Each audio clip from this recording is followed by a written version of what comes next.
All right, welcome to your quick 5-minute stretching video. So first we're going to start off with a kneeling hip flexor stretch. So this is going to be bringing your right foot in front and then kneeling on your left. You want to posteriorly tilt your pelvis so you lock in that left hip and then shift your weight forward onto your right foot. Hold for about 20 to 30 seconds. You can also kind of rock back and forth to ease into this stretch slowly or to help you get deeper into that left hip flexor. If your knee begins to be uncomfortable, you can place a towel or fold up your yoga mat under that left knee, because next we're going to take it right into a right-sided hamstring stretch. So you're going to take that right hip and pull back and down, straighten that leg. You're going to keep that toe pointed up, but you can also point and flex to get a little bit of work into the calf and to also get some good neural glides.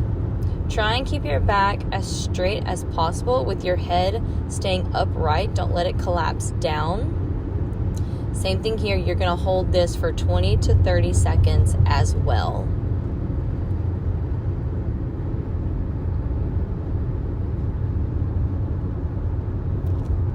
And then we're going to bring that right leg up, and we're going to do both of those with the left leg bent. So we're going to do a right hip flexor stretch first.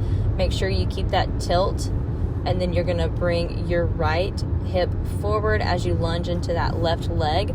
You can raise your arm overhead like you see demonstrated here, and even do a sideways lean to get more into the side body. You can take those options for both sides if that feels good to you.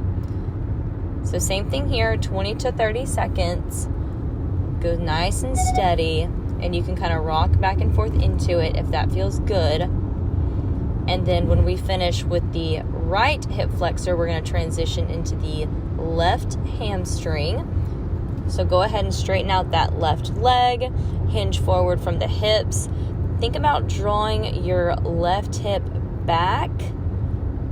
So think back towards the wall behind you and gently hinge forward to stretch that hamstring.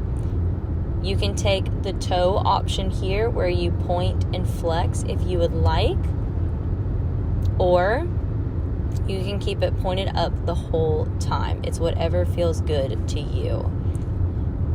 All right, next up we're going to go into the inner thighs.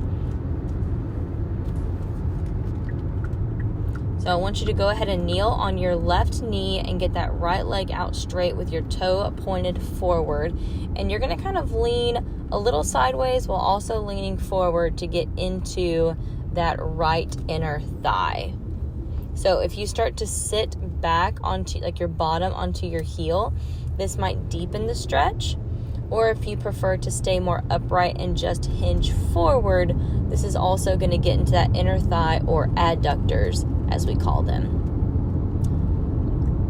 Same thing here, take any variation that feels good for your body. And then we're going to switch sides. So bring that left leg out, toe pointed forward, and then hinge either into that side or start to hinge forward, getting a little deeper into that inner thigh.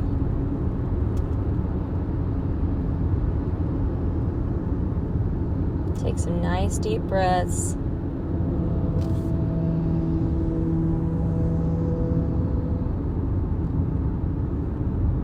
In through the nose and out through the mouth.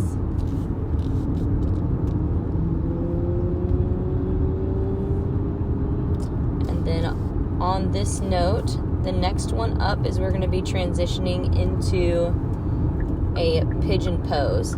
So what I would recommend doing here is, since your right knee is already down, you're going to kind of do a little spin and tuck that foot over under the left hip.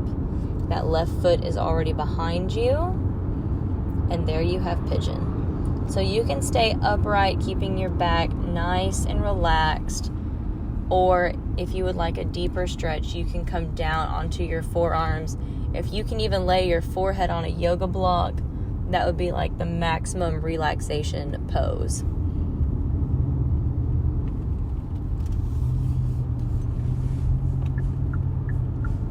And let's go ahead and switch. Now they say we prefer for you to take the same variation on each side if possible. But normally people have one side that's tighter than the other. So take whatever variation feels comfortable for you. Take it down to the floor if you want to. Just remember the point is to sink deep into that left hip.